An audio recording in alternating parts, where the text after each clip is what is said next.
Guy de Maupassant, el miedo. Acabada la cena, subimos otra vez al puente. El Mediterráneo se extendía ante nosotros sin el más leve estremecimiento en toda su superficie, en la que una luna llena y plácida ponía reflejos de moaré. El gran barco se deslizaba, disparando hacia el cielo sembrado de estrellas una voluminosa serpiente de humo negro, a nuestras espaldas, el agua blanquísima, removida por el corte violento de la pesada embarcación y sacudida por la hélice, espumaba, se retorcía, removiendo tantas luminosidades que daba la impresión de un hervor de luz de luna. Éramos 6 u 8 y mirábamos todo aquello en silencio, vueltos hacia el África lejana, a la cual nos dirigíamos. El comandante, que estaba en medio de nosotros fumando un cigarro, reanudó de pronto la conversación que teníamos en la mesa. Sí, señores, aquel día sentí miedo. 6 horas estuvo mi barco con aquella roca incrustada en la barriga y batido por el mar. Por suerte, cerca ya del anochecer, nos vio un buque carbonero inglés, el cual nos recogió a bordo. Un señor alto, de rostro tostado y expresión grave, uno de esos hombres que producen la sensación de que han cruzado grandes regiones desconocidas corriendo peligros constantes y que parecen conservar en la profundidad de su mirada tranquila un algo de los paisajes que han visto, un hombre de esos que revelan poseer una templada energía, habló por vez primera. ¿Asegura usted, comandante, que tuvo miedo? No se lo creo. Equivoca usted la palabra y la sensación que experimentó. Cuando el hombre enérgico se encuentra frente a un peligro apremiante no siente miedo jamás. Cuando más, se siente emocionado, inquieto, angustiado, el miedo es otra cosa. El comandante insistió, riendo francamente. Caracoles. Yo le aseguro que fue miedo lo que tuve. El hombre de cutis bronceado habló, con acento firme y voz pausada. Permítame aclarar mi afirmación. El miedo, y hasta los hombres más valerosos pueden sentirlo, es una cosa atroz, una sensación desgarradora, algo así como una descomposición del alma, un calambre horroroso del pensamiento y del corazón, y solo con recordarlo se sienten escalofríos de angustia. Pero a un hombre valeroso no le asalta por encontrarse frente a un ataque ni frente a la muerte inevitable ni en presencia de cualquiera de las formas de peligro que conoce, le acomete, en cambio, en ciertas circunstancias anormales, bajo el influjo de causas misteriosas, en presencia de peligros indefinidos. El auténtico miedo es como una reminiscencia de las terroríficas pesadillas primitivas. Quien cree en aparecidos y tropieza en la noche con un espectro ha de experimentar el miedo en toda su horrible desnudez. Lo que es el miedo en todo su horror lo supe yo hará unos 10 años. Entonces fue en pleno día. Y volví a sentirlo el último invierno durante una noche del mes de diciembre. Y, sin embargo, he pasado por trances azarosos y aventuras que parecían mortales. Y he luchado muchas veces. Más de una me han dejado por muerto los ladrones.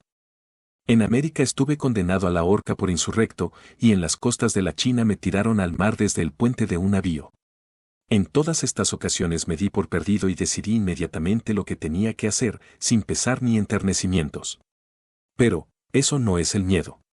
En África tuve como un presentimiento de lo que es. Pero es del norte de donde procede, el sol lo disipa como a la niebla. Fíjense bien en esto, señores. Para los orientales, la vida no tiene valor alguno, se resignan inmediatamente a perderla, las noches son claras y no hay en ellas los sombríos sobresaltos que acosan a los cerebros en los países fríos. En el oriente es posible que se dejen invadir por el pánico, pero se desconoce lo que es el miedo. Escuchen ustedes lo que me ocurrió en estas tierras africanas. Cruzaba la gran región de dunas que hay al sur de Ouargla. Es un país de los más extraños del mundo. Ustedes conocen los arenales lisos, los arenales llanos de las grandes playas del océano. Pues bien, imagínense que el océano mismo se convirtiese en un arenal cuando más encrespado estuviese por el huracán, represéntense con la imaginación una tempestad silenciosa de olas inmóviles de polvo amarillo. Esas olas desiguales tienen una altura de montañas de formas distintas, erguidas como el oleaje de las rompientes, pero aún más inmensas y con estrías, como el Moaré. Sobre ese mar furioso, mudo y sin movimiento, vierte su llama implacable y perpendicular el sol del sur, que todo lo consume. Para atravesar la región es preciso escalar estas olas de ceniza dorada, descender por la otra vertiente, volver a escalar, seguir escalando siempre, sin descanso y sin una sombra en que abrigarse. Los caballos se ahogan de fatiga, se hunden en la arena hasta los jarretes, resbalan en la cuesta abajo de las sorprendentes colinas. Éramos 2 amigos y nos daban escolta 8 espaíes y 4 camelleros con sus camellos. Caminábamos en silencio, agobiados de calor y de fatiga, con las gargantas tan secas como aquel desierto ardiente. De improviso, uno de nuestros hombres dejó escapar una especie de grito. Todos hicieron alto y nos quedamos inmóviles, sorprendidos por un fenómeno inexplicable que cuantos viajan por aquellas regiones perdidas conocen. Sin que pudiéramos precisar dónde, pero cerca de nosotros, sin dirección concreta, tocaba un tambor, el tambor misterioso de las dunas, se le oía con toda claridad, unas veces vibrante, otras, más apagado. Cesaba unos momentos, para reanudar enseguida su redoble fantástico. Los árabes se miraban unos a otros, aterrorizados. Uno de ellos dijo en su lengua, la muerte nos persigue.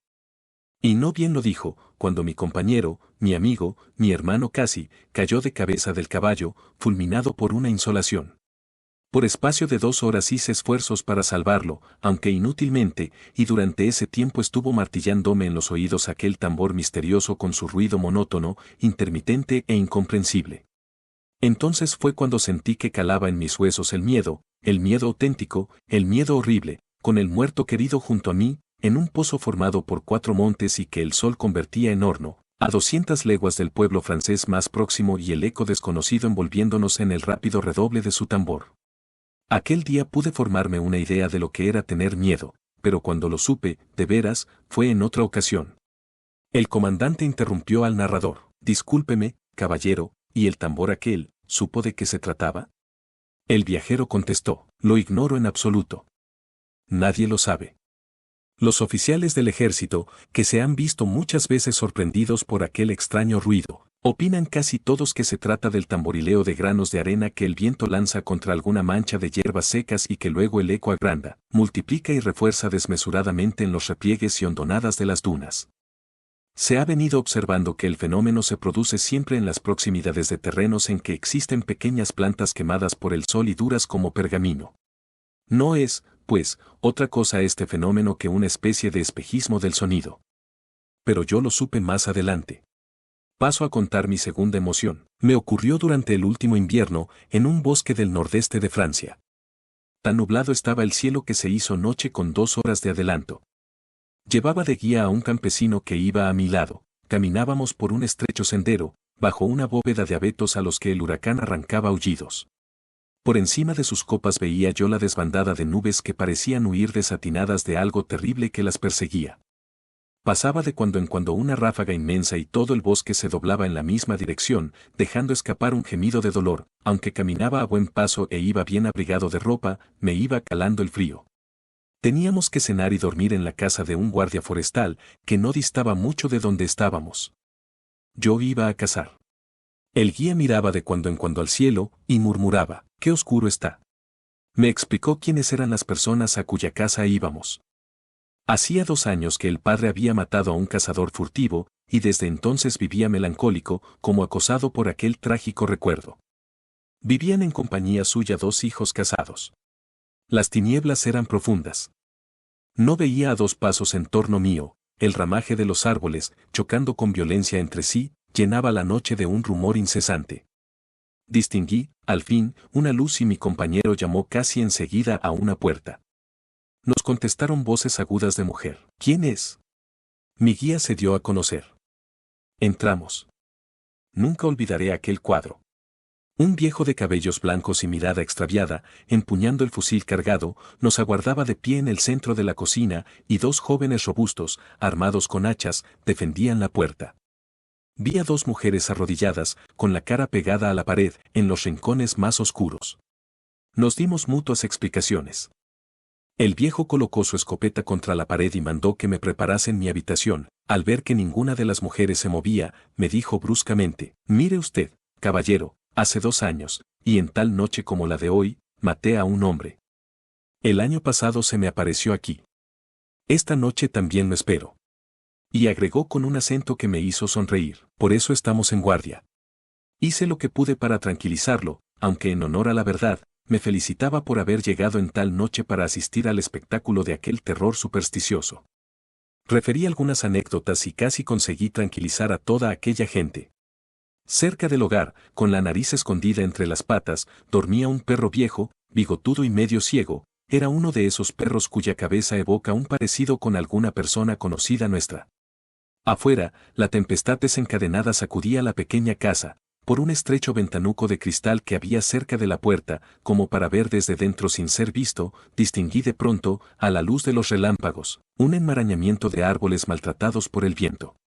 Por mucho que yo me esforzaba, comprendía que aquella familia se hallaba dominada por un terror pánico. Cuando yo dejaba de hablar, todos ellos parecían estar escuchando a lo lejos. Harto de aquellos imbéciles temores, iba ya a pedir permiso para acostarme, cuando vi que el viejo se puso en pie de un salto y volvió a coger su fusil, balbuciendo con voz desvariada: «Ya llega. Ya llega. Lo oigo venir». Las dos mujeres cayeron otra vez de rodillas en sus rincones, ocultándose el rostro, y los hijos empuñaron de nuevo las hachas. Me disponía a tranquilizarlos, pero súbitamente el perro que dormitaba se despertó, levantó la cabeza, alargó el cuello, miró al fuego con sus pupilas casi apagadas y lanzó uno de esos lúgubres aullidos que escalofrían a los viajeros cuando los oyen, de noche, en medio del campo. Todos los ojos se clavaron en el animal que ahora permanecía inmóvil, alzado sobre sus patas, como frente a una aparición. Se le erizaron los pelos y volvió a lanzar un aullido, como si lo dirigiese hacia aquella cosa invisible, desconocida y cegaramente pavorosa. El guardia, lívido, gritó: «Ha reconocido su olor. Ha reconocido su olor. Estaba conmigo cuando lo maté». Las dos mujeres, fuera de sí, a un tiempo se pusieron a aullar al unísono con el perro. No pude evitar que me corriese por la espina dorsal un escalofrío. En verdad, aquel animal que veía apariciones en tal lugar, a semejante hora y entre aquellas gentes empavorecidas, era cosa de miedo. Durante una hora y sin moverse de donde estaba, el animal siguió aullando, como angustiado por una pesadilla. El miedo, el auténtico miedo se iba apoderando de mí. ¿Miedo de qué? ¿Lo sé yo acaso? El miedo, y con eso está dicho todo. Permanecimos inmóviles, lívidos, a la espera de un acontecimiento espantoso, escuchando anhelantes, sobresaltados ante el ruido más ligero. El perro se puso a rondar por la habitación, husmeando en las paredes, sin dejar de gemir. Aquel animal nos volvía locos. El campesino que me había traído se lanzó sobre él, presa de un acceso de terror furioso, abrió una puerta que daba a un corralillo y echó fuera al animal. Ya no se le oyó y aquel silencio nos resultaba todavía más terrorífico. Un súbito sobresalto nos acometió a todos a un tiempo. Alguien se deslizaba rozando el muro exterior hacia el bosque, cruzó luego rozando la puerta y pareció que la tanteaba con mano insegura. Nada más se oyó durante 2 minutos, que nos hicieron perder todo rastro de razón. Se le sintió pasar otra vez, siempre rozando el muro. Rascó suavemente como un niño que araña con la uña, y surgió de improviso, pegada al cristal del ventanuco, una cabeza blanca, de ojos azogados como los de una fiera. Salió de su boca un sonido confuso, un murmullo quejumbroso. Estalló un estruendo en la cocina. El viejo guardia había disparado. Los hijos se precipitaron en el acto y taparon el ventanuco con la mesa, afirmando ésta con el aparador. Les doy mi palabra de que el estrépito de aquel disparo inesperado me atenazó con tal angustia el corazón, el alma y el cuerpo que me sentí desfallecer y estuve a punto de morir de miedo. Permanecimos en la cocina hasta el amanecer, incapaces de movernos y de articular una palabra, como acalambrados por un espanto indecible. Nadie se atrevió a desembarazar la puerta hasta que vimos dibujarse un débil rayo de luz del día en la rendija de un sobradillo. Al pie de la pared, junto a la puerta, yacía el perro achacoso, con el hocico destrozado de un balazo. Había salido del corralillo abriéndose paso por debajo de la empalizada. El hombre de la cara tostada se calló, y luego dijo para terminar: «Y ya lo ven ustedes, ningún peligro corrí aquella noche. Preferiría, sin embargo, afrontar de nuevo las horas en que he corrido los más graves peligros, antes que pasar por el instante aquel del disparo sobre la cabeza barbuda del ventanuco». Fin.